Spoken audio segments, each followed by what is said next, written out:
You got to teach them to be contributors. You got to teach them to bring their ideas forward. And you have to teach them to think on behalf of the growth of the business in order to drive the business to the next level. And what we're going to do is we're going to teach people to break through the elements that are causing them to stay small. Some of the things that I talk to business owners about, like yesterday when I was on the phone with a guy, look, he's doing $50 million and he's grown it from 0 to 50 million. Well, he wants to go to 500 million, but because of the business, he hasn't been able to actually develop bandwidth within the team. He hasn't been able to identify key players that are properly and appropriately aligned with the business opportunity. So he's getting what he feels is the most out of his team, but he's not really getting the most out of the team. Like the team doesn't want to develop other future leaders because they're all safe right now. The team doesn't really want to put systems and process in place because they have job security right now. The team is comfortable, so therefore they're going to keep the business comfortable, which then handicaps the business owner's ability to grow the business to another level of success. And maybe with that growth, they're going to have to navigate which team players stay on board and which team players go. And what kind of systems, process, procedures, and technologies do they want to deploy into the organization and allow it to go to scaling? So one of the things that we're going to talk about is how do you get a team that's been with you for a period of time to sit down and understand that for them to succeed, the business needs to succeed at a higher level of success. Well, the way you do that is by aligning their interests with the growth of the business, not by just rewarding them for what the business is doing, but actually sitting down and saying, hey guys, hey team, hey gals, we have done a great job of getting to where we're at today. But the vision for the business to succeed needs to be 10x. So we need to go from 50 million to 500 million. We have to rely on our intrinsic knowledge and experience collectively as a group in order to 10x the business. But we also have to do things that none of us have done before because we're not talking about doing them now. And in the process of that expansion, first our mind expansion and then our doing expansion, we need to make sure that we're all aligned in where we're going and what the destination is. So you literally need to change the incentives, the long-term incentives, so your team understands we're here, we're comfortable, the opportunity's there, and the mission of the organization is to get there.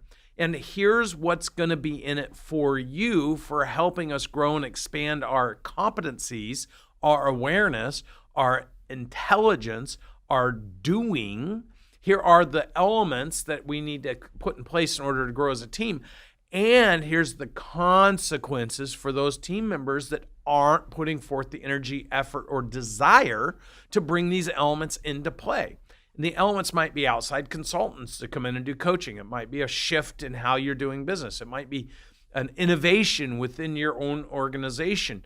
What I would do in that case is I would ask the team, I'd say we have two choices. We can stay where we're at, which is not really a choice, or we can grow by 10x. If the team's job was to bring to me a process of which we could leverage within the organization to grow to 10x, what would those recommendations, what would those solutions, what would that look like? Team, I want to give you guys 2 weeks for you to present to me and a few advisors that I've brought on board on how we can 10x our organization. And if we can't come up with any recommendations or suggestions from anybody on the team, then I'm going to look to my outside advisors to help me put a plan together to do it. What that does is it puts your team in a little bit of checkmate to get them to understand that we are growing by 10x. I'm serious, I'm committed, and I'm going to do it as a business owner. It also gives them an opportunity to come to you with the things that they've recognized over the years that could make the business better that you've not incorporated, you've not done. And maybe you've created a culture where don't bring these things to me because I'm comfortable too. And so you have to look, law of mirror, John Maxwell's law of mirror. You got to look in the mirror and see what you're getting back because it's a direct representation of you. Your culture, your environment, your organization is a reflection of you. You want to change the image in the mirror, you have to do some things differently than you were doing in the past. Then you have to condition your team to follow the leader. And the way you do that is by understanding, first of all the great ideas and concepts and suggestions and recommendations they have. And then a little trick. Go to the layer just below them and ask them to do the same thing. So have a meeting with your executive team and say, here's the deal, 10X, come to me with a plan. And oh, by the way, executive team, I've randomly selected some of our top performers from around the organization, and I'm going to be asking them for their recommendations on how they think we can 10X the business. Because sometimes your second tier people that are maybe even on the bubble of leaving because they don't think you're serious about growing the business have better suggestions or recommendations than the people that you put in charge of them that are comfortable and happy where they're at. So getting a perspective from within the organization, along with you gaining a perspective from your advisors and guidance, whoever you're getting your guidance and advice from, and then having your teams present to you.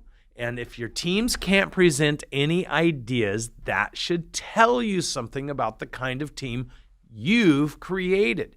If they do come back with great ideas and suggestions, then you can say to the team, let's put an operating plan together to go after some of these things and start putting our toe in the water to cultivate this growth opportunity. Versus what you never want to do is just say, good, we're going to stop what we're doing. We're going to completely pivot the organization and we're going to go another direction. So you don't want to break what works.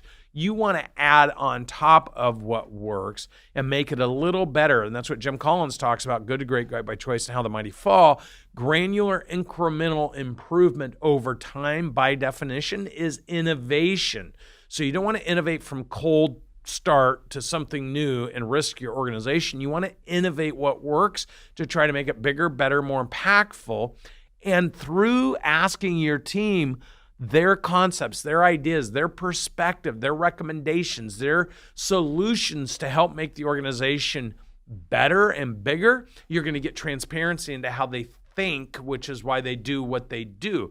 And if you find that you've handicapped your organization because you've surrounded yourself with a bunch of non-thinkers, only doers, because you have conditioned them to engage that way, you have to change the expectations for engagement. You got to teach them to be contributors.